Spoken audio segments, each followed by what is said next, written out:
Hey everybody, welcome on YouTube and welcome on Facebook Live to those who are going to catch the replay. Today we're going to talk about the culmination of developing this curiosity river that I want to do this year, where I want to take different topics because that's just who I am.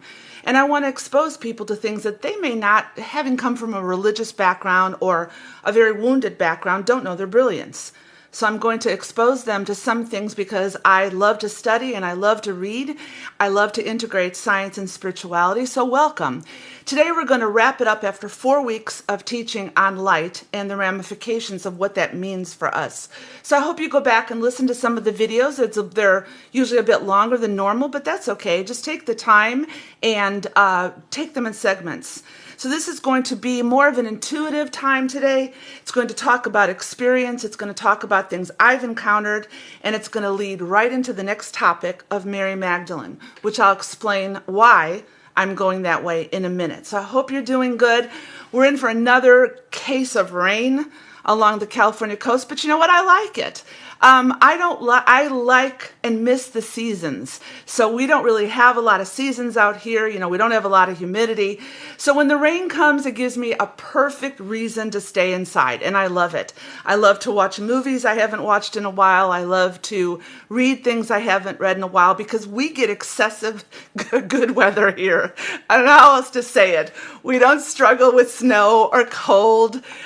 We don't struggle with a lot of things that the rest of the country. California is imploding in many ways, and I will be very truthful about it in the days to come. But the one thing it does have the perfect weather. It has a Mediterranean climate. So I hope you're doing good. Tell me you're watching on the replay. I try to get to all the comments later. Like I don't get to them at first because usually after this, my life takes me out for a bit because I want to get out and get some fresh air and everything. So thank you, Saloma. So leave me a comment, subscribe to the channel on YouTube because I envision in the days ahead, I'm probably going to go that way a little bit more than being on Facebook. I'm probably, at some point, I'm going to develop this creative aspect in my life and do some different things on YouTube, shorter videos that get the point across. I'm going to wait a short while for people to join. How's your day? I hope it's doing very well. I hope it's wonderful, and I hope that you're exploring new possibilities. Life, you know, sometimes people that know me real well know that I get bored very easily. It's been in me since a child. So I'm always looking for new things to do, but I'm kind of a mix between an extrovert and an introvert because I like to just be alone a lot. But then I also like to be with people. So let's get going. And if you're catching on the replay, as I said, welcome. So I talked and I said at the beginning of the year that I want to do a curiosity river. Why is that? It's me. I get bored with staying with one topic, and my focus in life is to just help you light up in your own creativity, in your own innovation, in your own brilliance, which if you know you come from a church background, they tried to kill it, and they succeeded in many women. And that's why I'm transitioning into talking about Mary Magdalene, which is not going to be a topic just for women starting next week, but it's going to be the truth of her esoteric teachings that were very powerful and intuitive. And what it actually, when they put her out of the system and let her go, it affected. To this day, I just don't understand in any way, shape, or form why women would stay in a church setting and submit to the fact that they can only rise so high in who they are, to be told who they are. So that's not a rant against the patriarchy, but I will bring forth truth. So today, by wrapping up 4 weeks of teaching about light, I want to talk about some personal things, and I want to challenge you to evolve in this, not just to see this as a good teaching, not just to take it in like you take in everything else, but to really hear what I'm getting ready to say so you can grow and expand in light. And when you do that, which is inevitable if you're awakening in your consciousness, you will increase the frequency. Anytime you increase the frequency, you're going to expand love energy. And love is not what New Agers have shown it to be. It's not all feely good, love and light, I'm not my body, da-da-da-da, all the crap that's said. Love is powerful. It is a powerful energy that first flows within in oneness with yourself and then flows without. It can't just stay within. You are incarnate for such a time as this. Therefore, you have to move in the reality of your light. But when you evolve in light and when you expand in love, inevitably you're going to have to walk in a confrontation of truth. But the quickest way to get out of that is to always look to somebody else to pin your problems on. The first place truth confronts is within. And I'm going to share some things that I've had to go through as I talk about this journey today. And I'm going to go slow, and I'm just going to wait on the essence of my being to see also. I don't have tons of notes. So let's get started. This message is a bit different. Over the past few weeks, I've integrated science and spirituality. And I've presented you a picture. Some of you knew this, some of you didn't.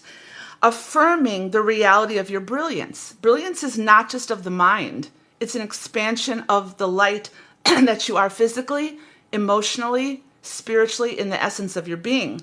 So right now, we are in a time, you may not be aware of this. You may be aware of it more than I am. You may have experiences with light. You may see auras. You may be in a different realm, but we're all moving forward in an ascension of light because the planet is changing. It can't stay like it is, folks. I mean, I don't want to be negative, but we're imploding as a nation. No one's coming to be our savior, and it is a planned implosion. That is not conspiracy. I'm not a political commentator, so I'm not going to go into all the details, but I myself have formed very firm beliefs on what I'm seeing as a narrative that's taking me out of the expansion of light to bring me down into a simulation that is trying to show me how I live and where I live, what I live, and I won't do it. And it requires a choice to confront truth within you. So we all play a part in this. We're living, moving, and having our being as a fractal of God. Let me review you again. A fractal means all of God is all of you. When you come from the field, when you come from divine mind, you are not separate in any way. You may not remember certain things. Religion may lie to you on every single way into telling you you're separate. You are not. This is the starting point of our ascension, that we are entangled and you are at one with yourself, but you also have to move out in communion. We can no longer just sequester down and hunker down. That was a planned disturbance in the energy field where we spent all those years zipping away our creativity and our innovation because of a prescribed narrative that locked us down in a means of control. That's what it was, folks. And we alienated from one another. People lost contact. Children lost contact. But now it is up to us to go back into the ascension of our light and to start forming the light within, seeing the brilliance, and uniting again with other people. It is essential. This is not about just holding down in front of a computer. God help us if that's all it is. So this message will be a more intuitive approach. So listen with your heart, catch what you can, which is for you, and incorporate it into your life. You may catch something that no one else can. So let's start now with talking about evolving in light. Let's begin the journey right now. So people that know me, I can spend 2 hours on a Zoom with friends, an hour talking by phone. I am coming into my own. As light increases in me, folks, I am not passive. Like for years now, I've navigated social media looking here, there, and everywhere, all the while denying who I was. Why was that? Because there was this deep need of rejection in me, which was keeping me from going into the brilliance of the light to just who I am. I am not passive. I'm usually the one that stirs everything up in a party, laughing. I'm one that asks a lot of questions. But sometimes if my energy is a little overboard, I need people in my life that are a little bit more quiet to say, okay, calm down a little. But there's nothing wrong with that. This journey that I've had evolving into light was a process. We're already there, so it's not an arrival anywhere. It is a growth in who you are. And I'm not asking this to be cliche. Do you know who you are? Are you hiding the real truth of who you are from people? Are you projecting one image to your friends or your family or social media, but inside you are so insecure? Are you afraid of speaking out? Or when you speak out, are you speaking from a linear reality trying to prove a point, trying to prove to everybody who you are? See, when light flows in brilliance, you enter into a settledness of, this is who I am. That's not cliche. I look back on my life, and as I integrate all the parts of who I am to move into this next journey, I've had to relinquish some things that are truth that I'll talk about with Mary Magdalene.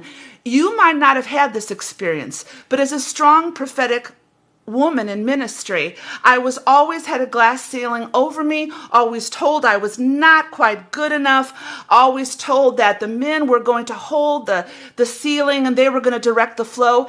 Now you're either going to respond in passivity to that or you're going to respond in anger. I did anger. I'm not saying it's right, but at least it healed me of the anger inside. So my journey into brilliance has been one of an evolution where I am just totally honest with people.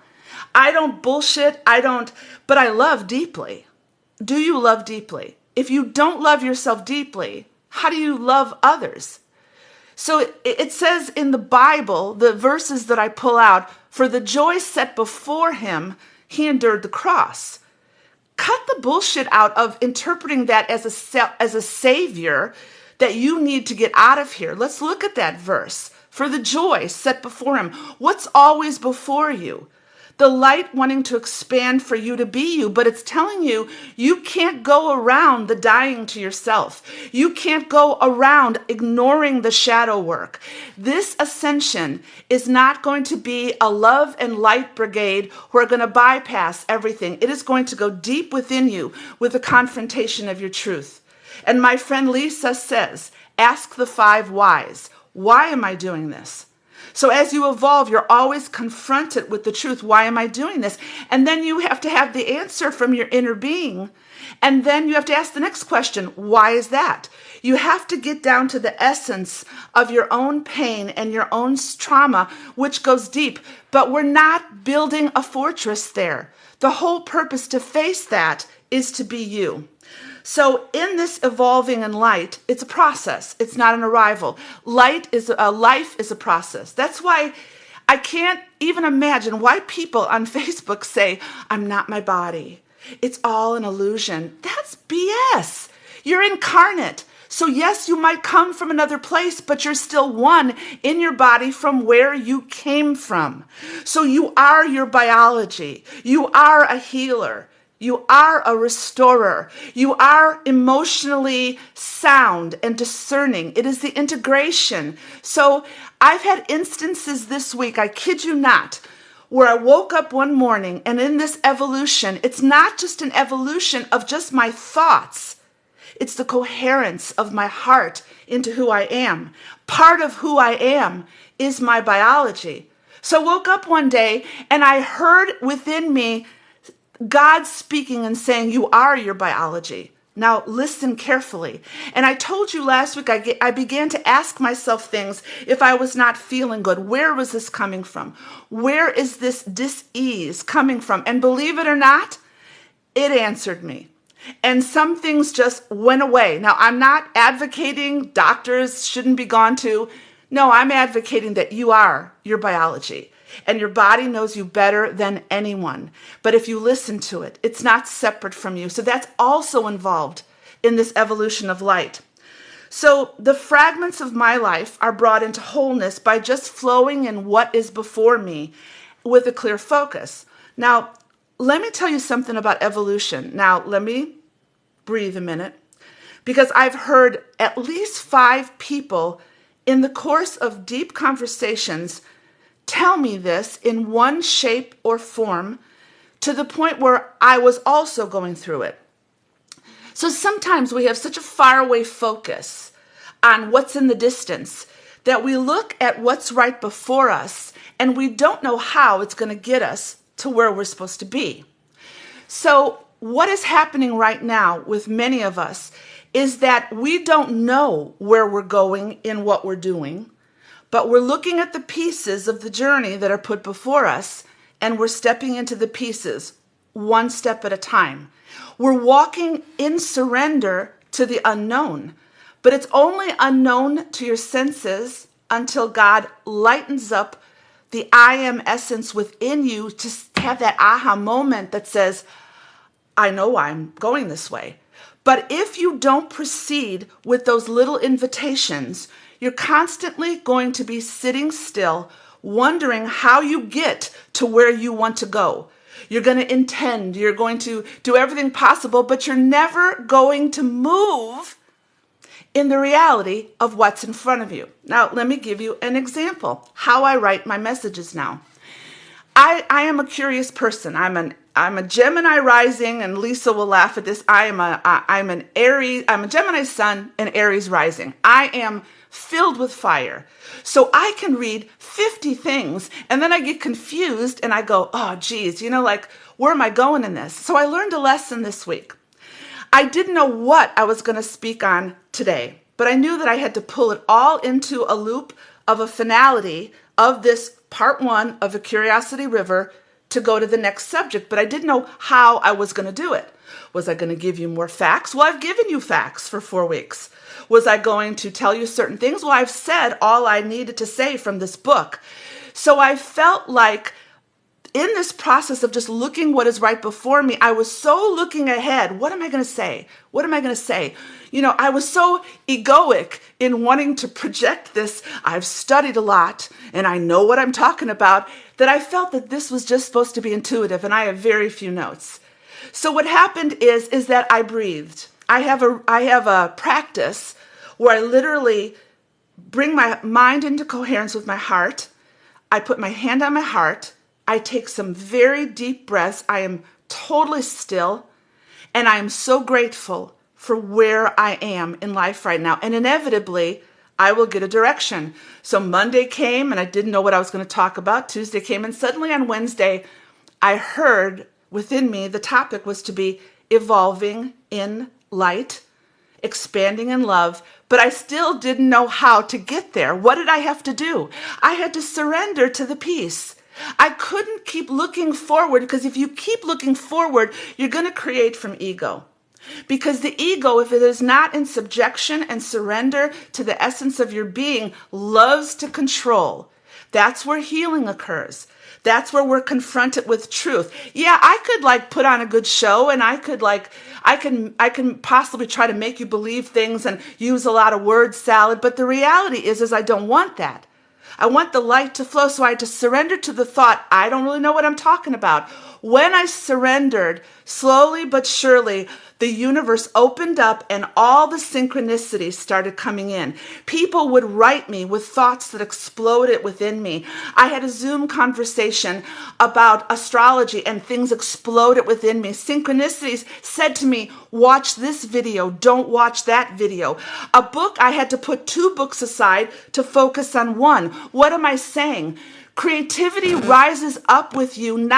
You can envision the whole, but you can't keep waiting for the whole to magically appear. We are at a time right now in our ascension where there's not fragments in front of us. There are invitations to the wholeness of the journey. And when you walk in that, then you're going to move, and then you're going to keep moving. So I entered this going, I don't have many notes. So let's see where this goes. And I had to fight my own ego saying, oh, Deborah, no notes. You look at all these people that have hundreds of followers, and you're just going to sit. Yeah, I am, because that's me. And I'm just going to proceed from here. So in that process, I heard a friend tell me she's creative and she's like an artist. And so what she does is that she envisions maybe where she's moving towards, but she's not waiting to get there by constantly going, What do I create? What do I make? No, it presents itself because the potential in the field is already there. As long as you surrender, it will present itself in front of you, showing you the route to take. So she says, I don't know why I'm doing all this, but I'm doing this and I'm doing this and I'm doing this. Why? Because it's all going to coalesce into a whole. Now, what does this have to do with you? You cannot look at all the fragments of your life and wait till you arrive. You're already there. Look at your anger, get healed, but don't stop speaking. Love deeply. Look at your creativity, but get healed. Look at what's confronting you about your own insecurity. You can increase in light. So you are whole as you are. You're not going to get anywhere. You're just going to open up parts of yourself that are already in yourself. And when you connect in the field, creativity will flow and you will be in brilliance, light, and awe and wonder, and you will not be in any better place. Sometimes you don't need life coaches. You don't need conferences. You don't need to see what everybody else is saying. You need to know yourself. And I'm not negating those things. But you need to know yourself to be yourself. And then the universe will smile and say, let me put this in their path. And then you go, oh my God, this is incredible. So some of the things I was reading, it was like the universe wrote this message.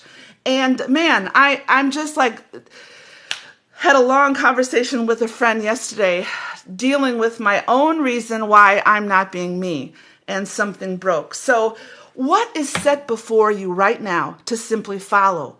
But you're waiting for permission from yourself. I got news for you. Yourself is saying, go for it.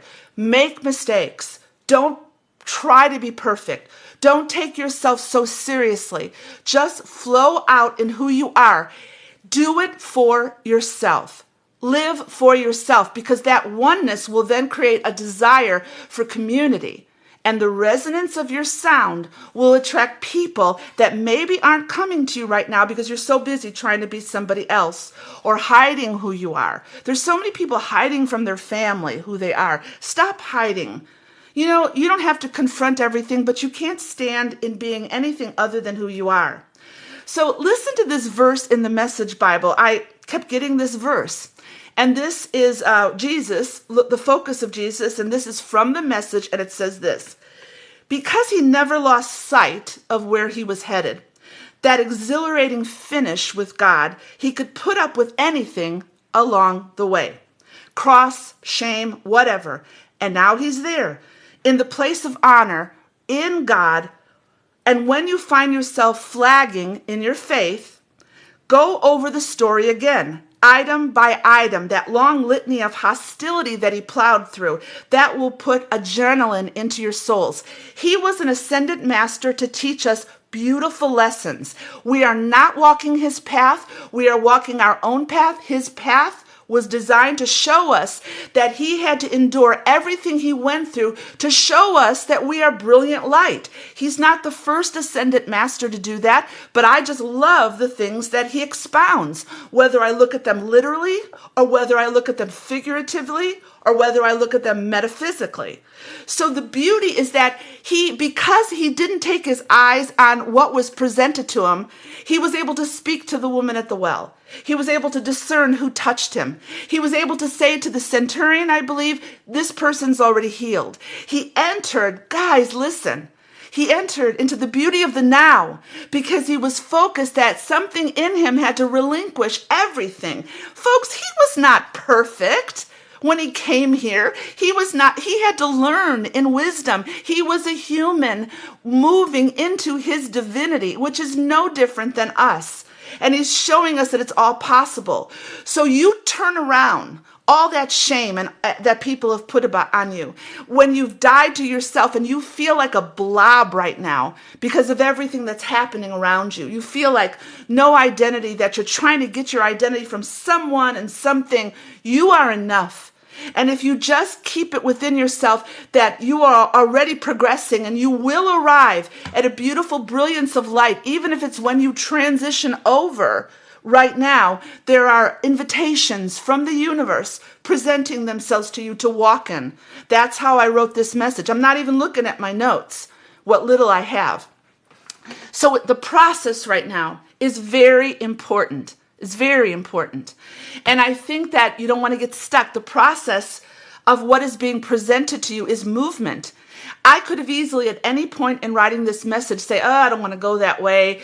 And I could have been excess studying. I could have taken all my notes from the books, but I don't do that. I read, I listen, I flow, I move, I sit by the ocean, I look at nature, I look at animals, and out of that comes the impetus of what's formed in my being. And then what is formed in my being will flow in words, and they will be words that are filled with light. Is your life filled with light? And if it's not, why not? You can only say for so long you're getting healed because you have to keep getting healed. And if you keep standing in one place, well, more power to you. It's not going to get you anywhere in the days ahead because everything, my folks, friends, is going to fall apart. And what will you do? And it's not going to come from one massive event or one savior in the political realm. It's going to come because you're going to know, you're going to discern, you're going to look, and you're going to flow in light. And that light is going to position you in the location which you're supposed to be. So this is a distinct path or focus, not solely on the horizon, but on what it takes to evolve in light. So my ego always, it's like my ego is wanting me to be understandable, logical. You don't really know me, folks. This past year has been a journey in which I'm learning to be me, and sometimes I've held back, but not anymore. All I can do is explain it to you. You've never been around me. You don't know how I am. Somebody once listened, this degrading, condescending person once said to me in a comment on Messenger, oh my God, you're so emotional. How can anybody stop being so emotional? Well, that's the essence of the divine masculine. That's why this country's in the mess that it's in. Because the divine feminine is one of intuition and synchronicity, and we need both in us. So if there's a tension between the two, if you're facing a tension in being you, what choices are you making? Are you, sometimes silence is a fear. Everyone will say, well, I just don't say anything because I don't want to start an argument. You don't have to start an argument.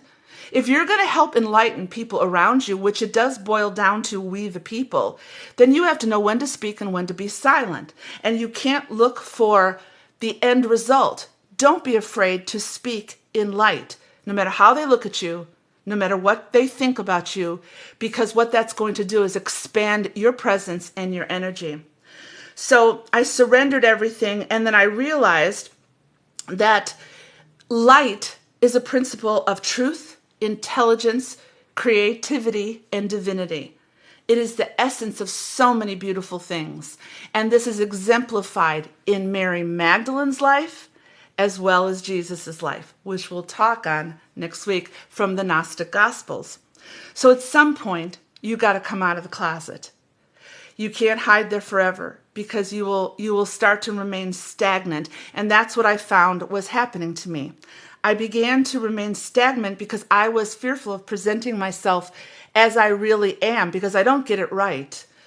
Next week, when we talk about Mary Magdalene, I have personal experience. I was 20-something years in ministry. I was a pastor of a growing church, an associate pastor. I saw all the shit that the church tried to put on me to conform me. But I'm not going to speak it in anger. I'm not going to speak in anger against men.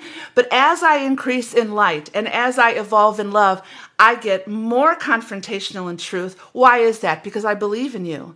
I believe in who you are. And I believe that the path that you take to enlighten yourself and to grow is so worth it. You have no idea what I've gone through in life. And certain things I'm not going to say on Facebook. But it's been hell for so many years now. Loss after loss after loss. And I've had to pick myself up when no one I thought was even listening to me. It was so bad. I was comparing myself, wondering, why can't I break through this? Well, because I was still focused on fear. And I'm not fearful anymore.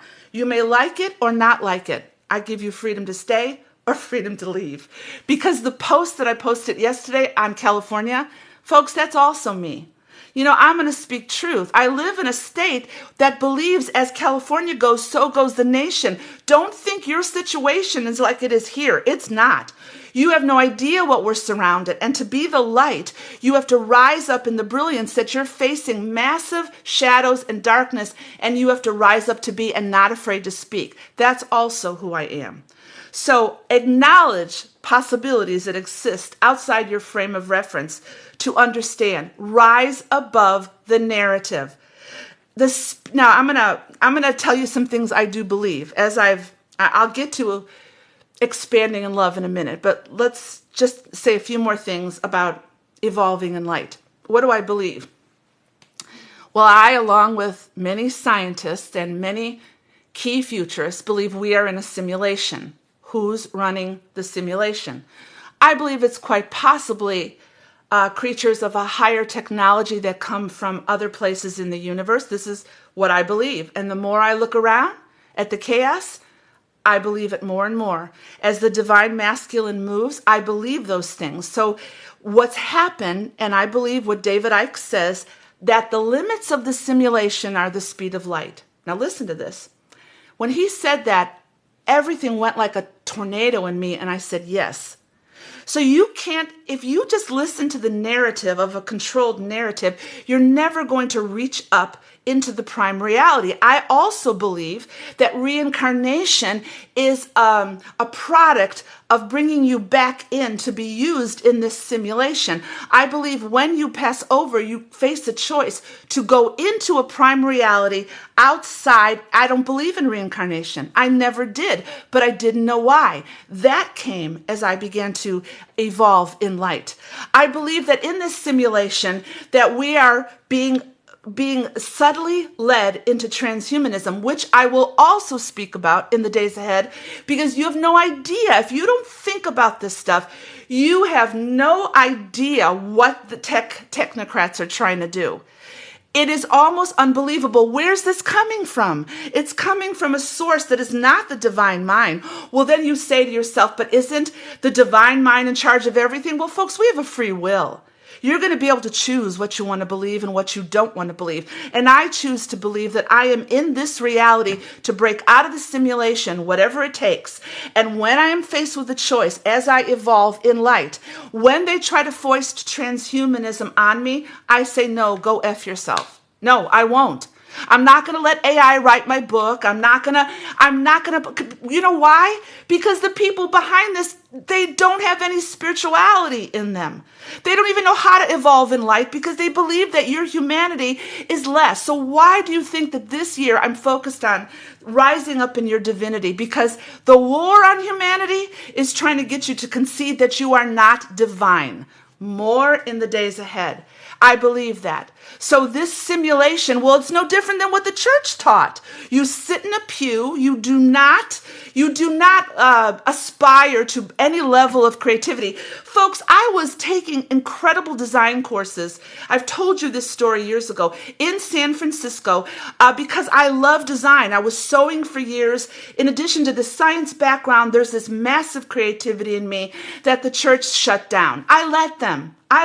It's not their fault. I let them. They told, they heavily implied, no, you don't want to be part of that gay community in San Francisco. So, they're in sin, which is hogwash. It's bullshit. So sell the serger, sell everything. And right now I'm coming back into confronting the lies, but not in anger.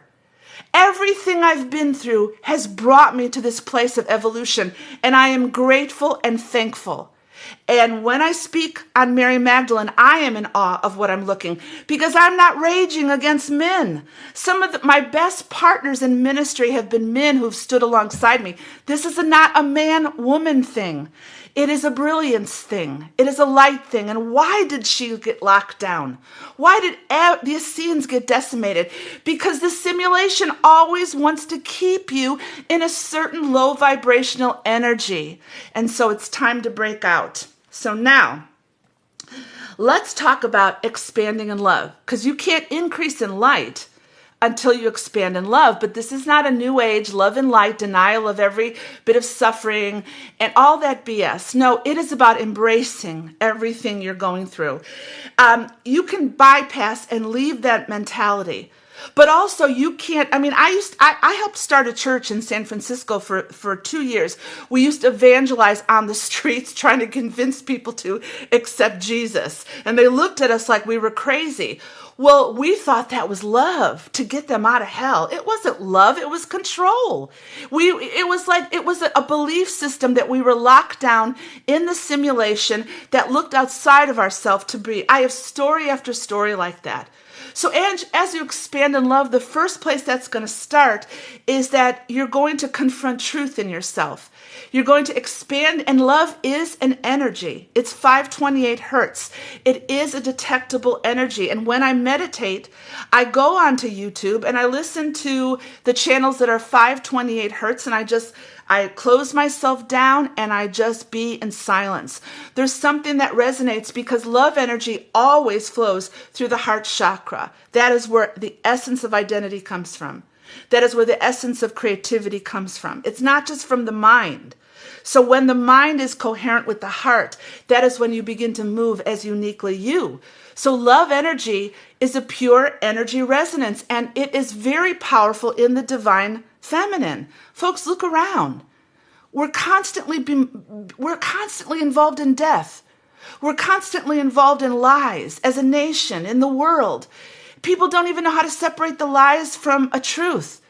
And what's happening is that the divine masculine in this leadership capacity, trying to tell us how to produce results, has abdicated the divine feminine. And even some of the women that are involved in high positions of authority, they're not in touch with their divine feminine.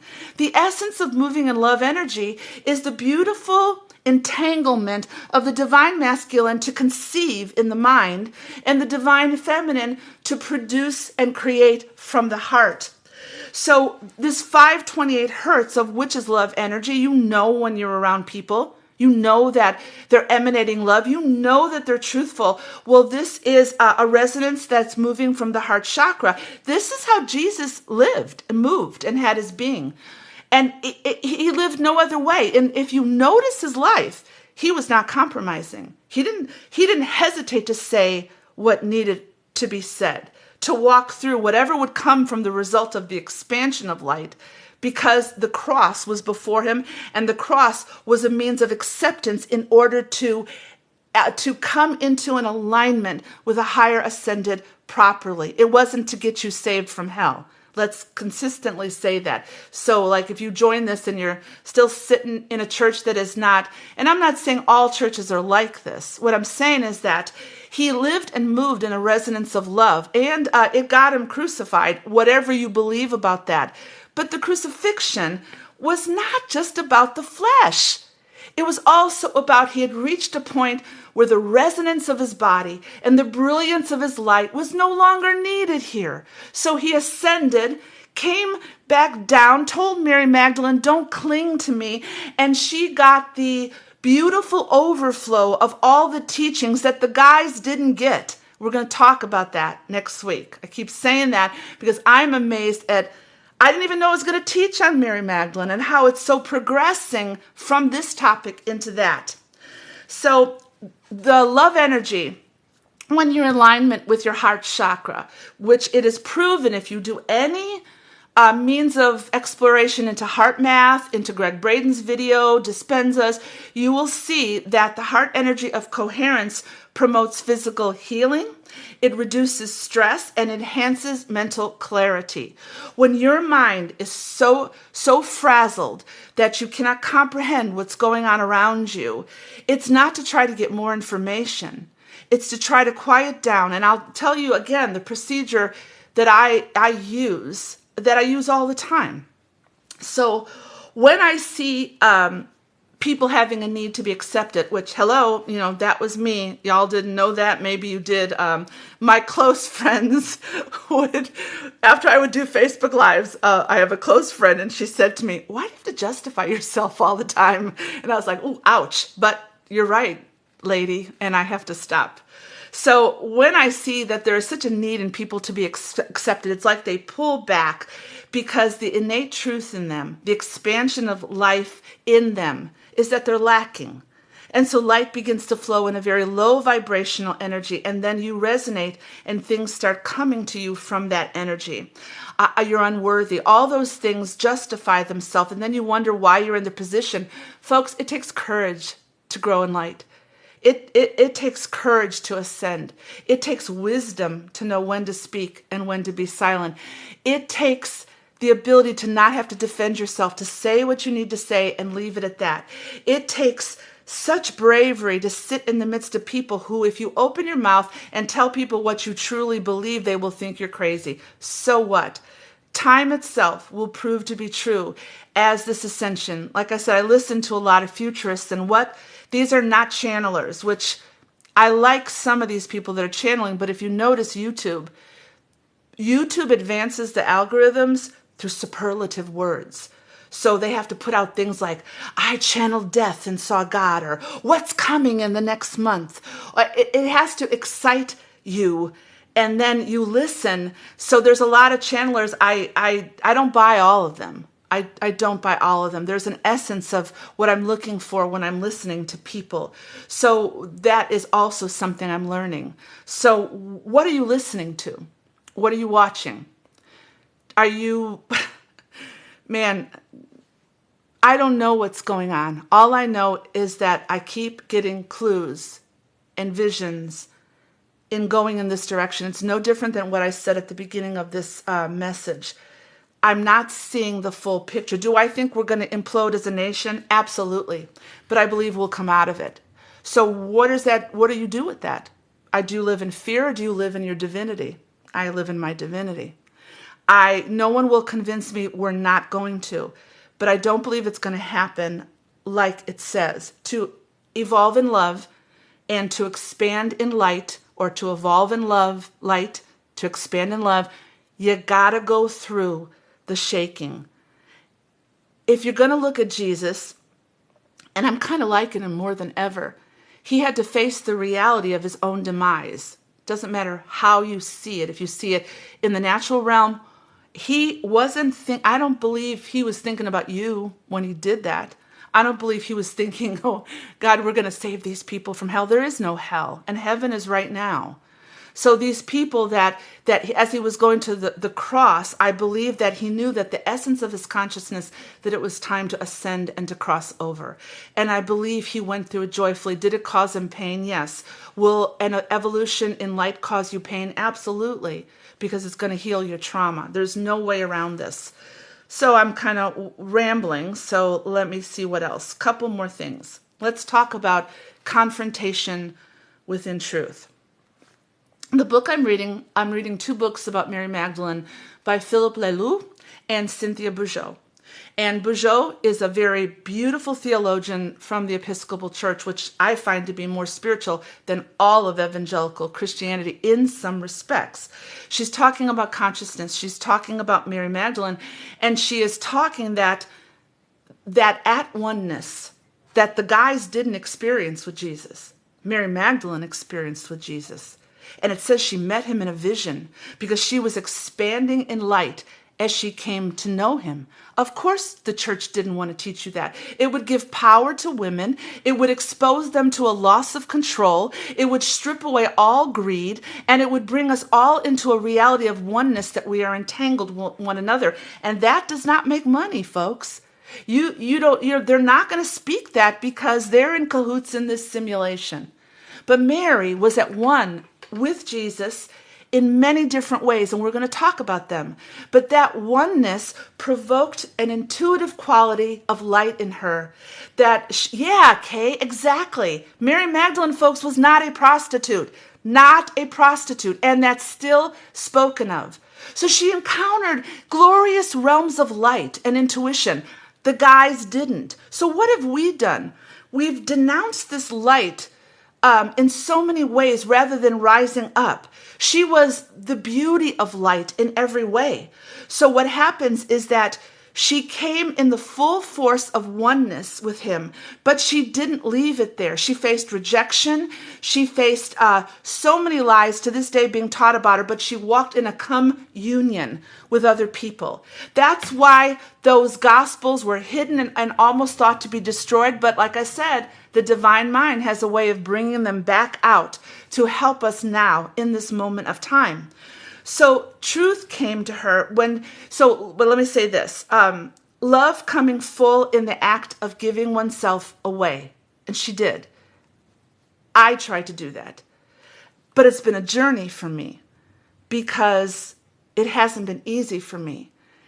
And I was always trying to prove my worth based upon my interaction. And now I'm not. Now I'm just loving what I'm teaching, and my spiritual life is being blown away, and my love energy for people, for animals, is growing. Even what I said yesterday on the post about California, you can't talk about California. You don't live here. It's like, don't talk about my brother when you don't live with him. I live here and see the literal, proverbial, and spiritual shit going on. So it's developed a deep love for this state, because it has quality. So love expands in confrontational truth and the ability to give of yourself. I'm not going to sit by and just be quiet and consider that noble. No, you speak. You speak in wisdom and you speak in grace. So truth comes forth by not really caring what anyone thinks about you, but you don't have to prove that. You don't have to consistently tell everybody and post memes, I don't care what people think. You do if you're still posting the memes.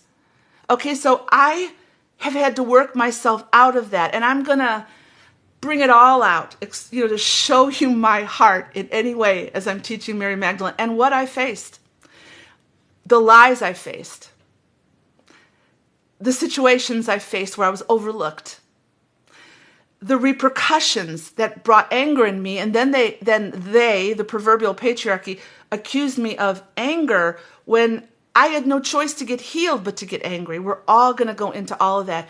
And men who watch this, I would highly suggest you listen. I think it's going to benefit everyone that watches this.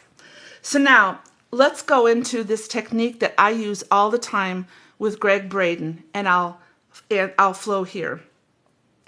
To evolve in light and to expand in love, you're going to consistently step into arenas of yourself where you're triggered by fear, anger, hurt, woundedness, shame, and it's all trying to undercut who you are. You have to confront those. You have to stand in front of a mirror, and you have to realize that all those things have brought you to this place in time. When you integrate all that stuff through mistakes and success, through honesty and people fighting against you, you're not called to conform, people. We're not called to fit a mold. We're not. Each of us have the imprint of the divine mind within us. We have unique fingerprints. We have unique brain cells. We have unique power in our physical biology. We have the ability of a mind to conceive of things and the heart to create things that we've not been given the freedom to do. So when I'm facing things that bring on any measure of fear, and do you think that I don't fear?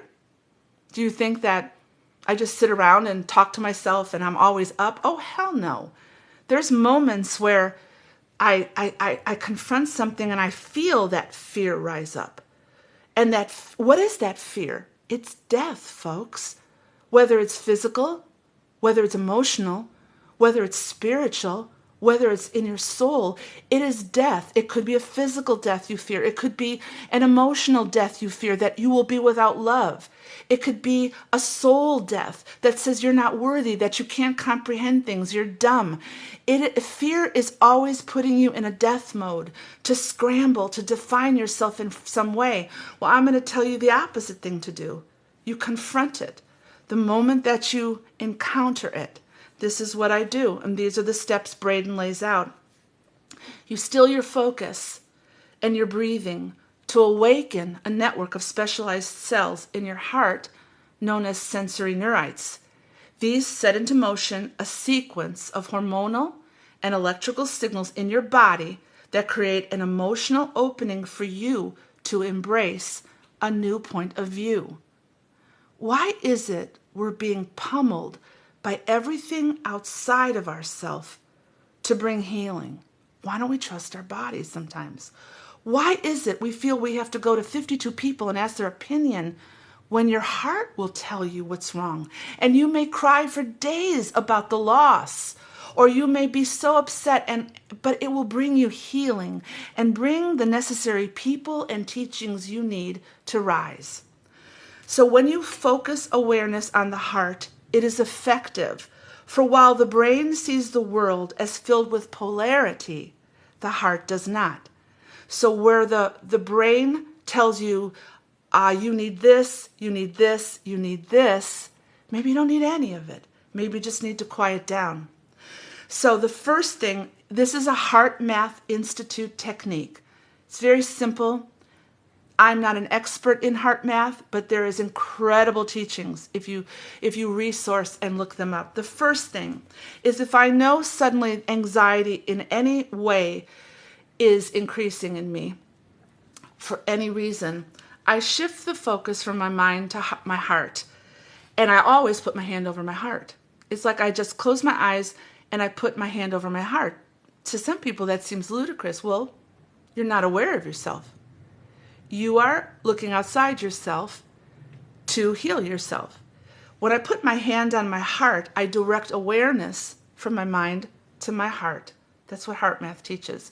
When I'm directing awareness to my heart, if I'm really directing awareness to my heart, I'm directing it to the emotional aspect of my life, to the love energy that is there. So then what is the next step? I breathe slower than usual. What I do is I breathe 10 seconds up. I wait there for 5 seconds, and then I let it all slowly. I am not in a hurry. I may do this 5 times, 10 times, but with each breath, this sends a signal of harmony. You know, when they're trying to control a narrative of fear in the world, religion's not going to get you to the place of peace, because it's always going to take you down a different path in the simulation. We really, right now, we really have to know that I am that I am. And if it's my time to go, I'm going to go. If it's my time to stay, I'm going to be healed. Wisdom will lead me forth from the direction of my heart, not my mind. So when I slow down, automatically, if you're focusing in on that heart energy, you're going to activate a positive feeling within the heart, as if that feeling is coming from within the center of your chest. You should feel it. You should get to that point through the breath and through the heart that it blocks out everything else you're seeing through fear.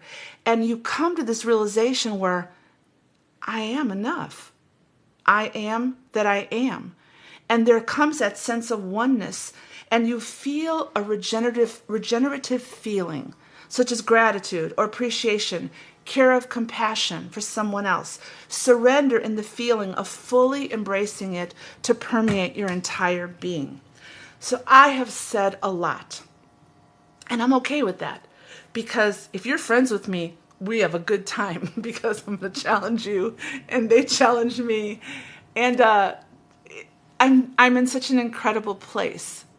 This might have been fast, maybe not. I don't know. I'm still coming out to this realization of, well, who are you, Deborah? Do you have to sit up there with glasses on and go in a certain direction? I never did, folks. Even when I was a pastor in pastoral ministry, when I was a prophetic minister, I never followed a set path.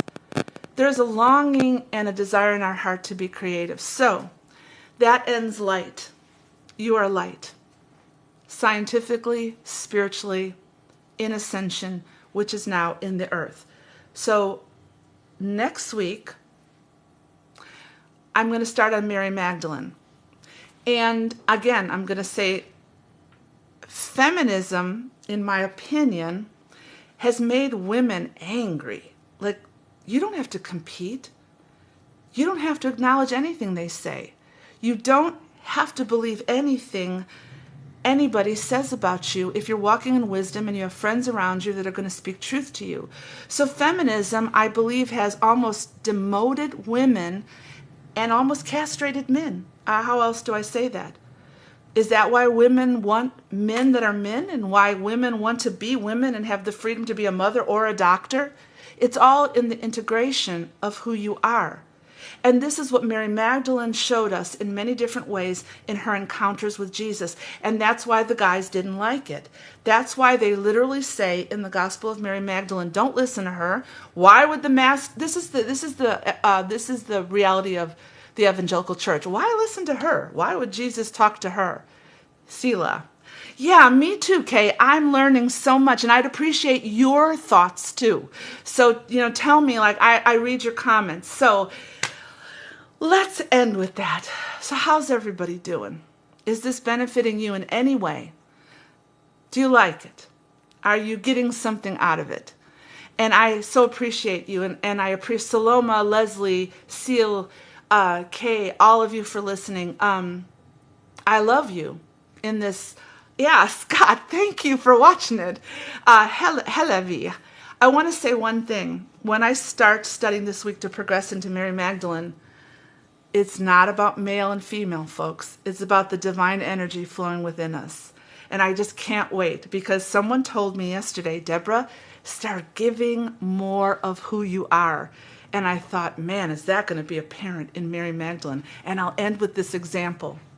When I lived in Finland, I was preaching at this big church, and God said to me, tell them that their image precedes them. Their personality precedes them, not mine. That they're trying to make a name for themselves. So I did it the best I could. And everybody the next day went to find the message. The leader let it go and destroyed it. They were never able to find it. I've encountered stuff like that over and over and over, and it's knocked me down. Only, we'll go into that, Scott. We'll go into the details. I'll start with who's saying what in where these facts are coming from. We'll talk about why and when in time she was labeled a prostitute. So we'll look at all the facts of what's going on. So anyway, okay. Love you guys. Thank you. Have a wonderful weekend. And I'm looking forward to studying this week. See you next week.